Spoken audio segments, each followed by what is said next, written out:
Okay, here's my Strikeforce M-1 presents Fedor versus Werdum predictions, and also I'll be doing Bellator 23. So in total, 6 fights I'll be discussing. I'm going to start out with Bellator, the Featherweight tournament final, Patricio Freire versus Joe Warren in the Middleweight final, Bryan Baker versus Alexander Shlemenko. I'm going to start out with the Middleweight fight. I think Bryan Baker, stand up, grappling, on the ground, superior than Alexander. I could see Shlemenko maybe taking Bryan Baker down and just laying on him for 3 rounds, but that's all I got.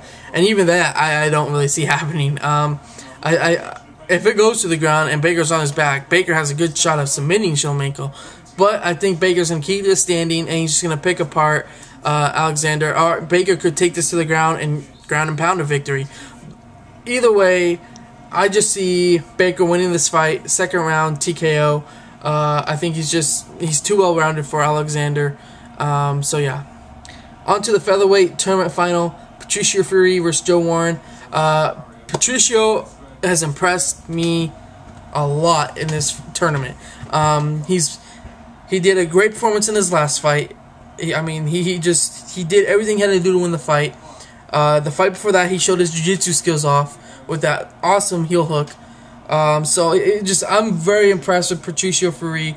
I just think he's very well rounded. Even his striking looked good in his last fight. But he's facing Joe Warren, who's a great wrestler, who he has a lot of power in his hands. His stand-up, I'll probably give the stand-up pretty even. They're both pretty okay at that. But I think this fight is all on the ground. Who's going to win the ground war? And I'm going to have to give it to Fury, and this is why. Joe Warren, his only losses against another Brazilian, Bibiano Fernandes, and got caught in the armbar. I think it was in Dream. And when he fought Eric Marriott and Georgie Cardinian, he did the same thing. He still was almost getting submitted. And if he does that against Fury, he is going to get submitted. Eric Marriott and Georgie just did not have the abilities to finish that fight. And Joe Warren used his strength and got out of it. If he does that against Patricio, Patricio has the skills to finish Joe Warren and has the abilities to finish Joe Warren, and I do see that happening. So every time I go against Joe Warren, he wins, but I'm gonna go against Joe Warren again. I'm gonna go with Patricio Freire, 2nd round submission over Joe Warren. Yeah. So Bryan Baker will fight Hector Lombard, and Patricio Freire will fight Joe Soto. So there you go. Those are my Bellator 23 predictions. On to my Strikeforce predictions. First fight, Josh Thomson versus Pat Healy. Pat Healy won his last fight, which was a few weeks ago, it seemed like, when Strikeforce came to the Strikeforce Challengers came to Portland, and he was pretty impressive. But his opponent wasn't Josh Thomson, and from his last fight until now, I don't think. Sorry. That's a long training camp to train to fight Josh Thomson. Thompson's very well rounded. He has great striking skills, and he has great abilities on the ground.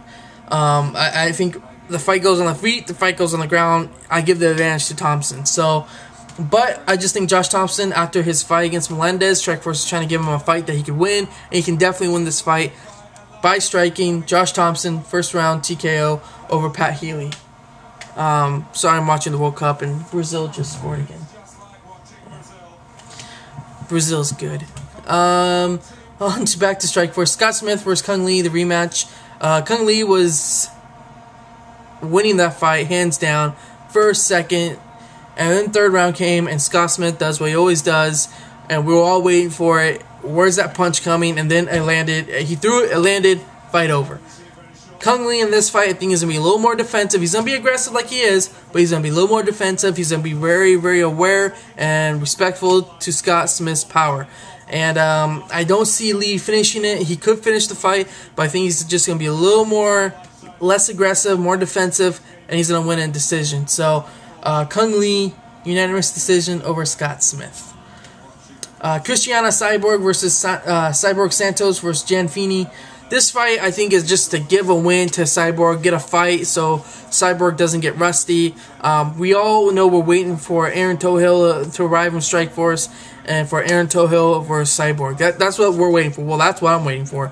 Because Finney is originally fights at 135, and Cyborg is going to be much bigger than Jan. So if you're going to give Cyborg a person, and if they're coming down from 135, why don't you give her Sarah Kaufman if Aaron Tohill's not going to fight? Because Sarah Kaufman is an extremely tough lady. She can take Cyborg down, and I think she would give Cyborg a test on the ground. She's a very good wrestler and very good ground and pound. So don't get Jan Finney, who is a good, okay striker, not too good on the ground, to Cyborg, who we know Cristiana is going to just dominate and destroy. So if Aaron Tohill's not going to fight Cyborg, and we're going to give 135ers to Cyborg, I think Sarah Kaufman would be a huge challenge for Cyborg, but we'll see if that happens. But I really don't see Jan having abilities to finish, to win this fight. I think Cyborg is just too big, too fast, too strong. So Cyborg first round TKO over Jan. Yeah. But if anywhere the fight Jan could win it, it'd be on the feet. But Cyborg's too big. Fedor Emelianenko versus Fabricio Werdum. Main event. A lot of people are not giving Werdum a shot in this. But if it goes to the ground, Werdum has the ability to win this fight. He's a world-class jiu-jitsu fighter. He knows how to finish fights by submission. And let's be honest, Fedor is getting up there in age. His face after the Andre Arlovski fight, which was years ago, well, a few years. Well, no, it was a few years ago. His face after the Brett Rogers fight, which we have not seen before. I mean, let's be honest. Fedor is getting old. He's not going to be the Fedor which we all loved and seen in Pride. Sooner or later, someone's going to beat Fedor, and if it goes to the ground, Werdum has a very good chance to get this upset. But there's a but. Fedor, I think, has enough takedown defense, and he has good enough grappling to keep this on the feet. And once it's on its feet, it's Fedor. Fedor is a much better striker than Werdum is, and I think Fedor can pick him apart. So with that said, I got Fedor second round TKO. It could go to a decision, but I think Fedor does land a good heavy shot and finishes Werdum in the second round. So if this all in all happens, Fedor beats Werdum. I hope we see Fedor versus Alistair Overeem. If that happens, I think Fedor is undefeated streak, because I don't count that loss to TK when Fedor lost to a cut. I don't count that. But if Fedor does fight Overeem, that undefeated streak for Fedor is in serious jeopardy. But I see him beating Werdum Saturday, second round TKO. So there's my predictions for Strikeforce Saturday and Bellator 23 on Thursday. So there you go. There's my predictions. I'm out of here. Adios. Have a good week. I'm out.